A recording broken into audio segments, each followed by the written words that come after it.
Stop 1. The Operation. Welcome to our tour of the Dieppe battlefields.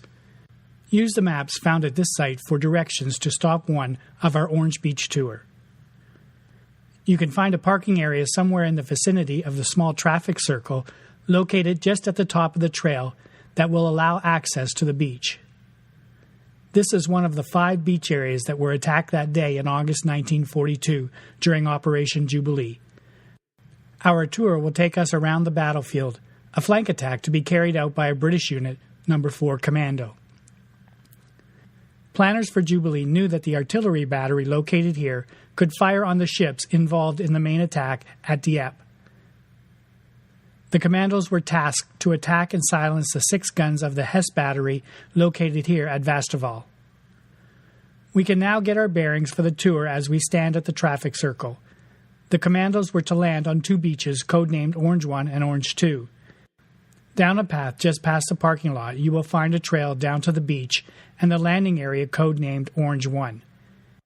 As you face the ocean towards the trail, your back will be in the direction where you would find the location of the Hesse battery. To your left is a lighthouse which played a part in the battle. We will visit the lighthouse later in our tour. The British commandos had been wreaking havoc all along the European coast in the early part of the war. No. 4 Unit was established in early 1940 and by this time of the war had participated in several raids, gaining experience in the new hit-and-run commando-style raids.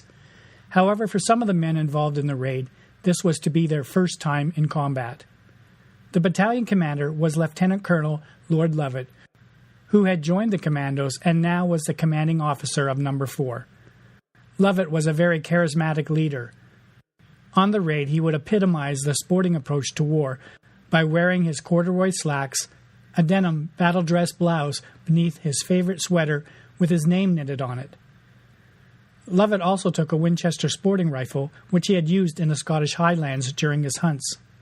He moved with the gun under his arm as though setting up for a grouse shoot on the estate.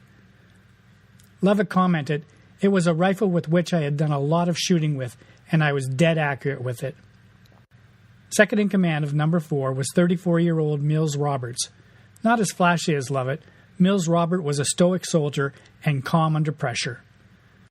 Lovett's and Mills Roberts left no part of an operation to chance. The staff were meticulous, with many what-ifs built into the planning of the Dieppe raid and the commando operation with the codename Operation Cauldron. The commandos that were about to take part in the raid were formed into 5 troops. These were A, B, C, and F Troop, and the headquarters section. Each troop was led by a captain. The commando troop was divided into 2 sections, with each section led by a lieutenant. Within each section there were 4 subsections and a headquarters group. In all, 62 men normally made up a troop. But these numbers were usually augmented with additional troops depending on their needs and requirements for each specific mission. An example of adding units or reorganizing those elements in a battalion can be found in C Troop. A special group had been organized in a troop that included a 2-inch mortar, a 3-inch mortar, several extra Bren machine gun groups, and a boys' anti-tank gun. This heavy weapons section, commanded by Lieutenant Ellis, was to support the diversionary attack against the artillery battery, so this extra unit provided the additional firepower for the troop. Lovett had decided to organize his commandos into 2 separate attack groups. His group was to contain the battalion headquarters, a section from A Troop, F Troop, and B Troop. Lovett's group was to land on Orange 2. The second group was to be commanded by Major Mills Roberts and was to land at Orange 1.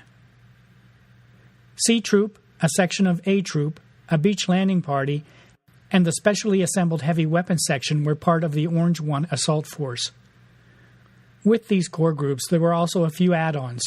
There were 5 Rangers added to gain valuable combat experience, 2 Free French commandos that were to assist each group with any language problems with the local citizens.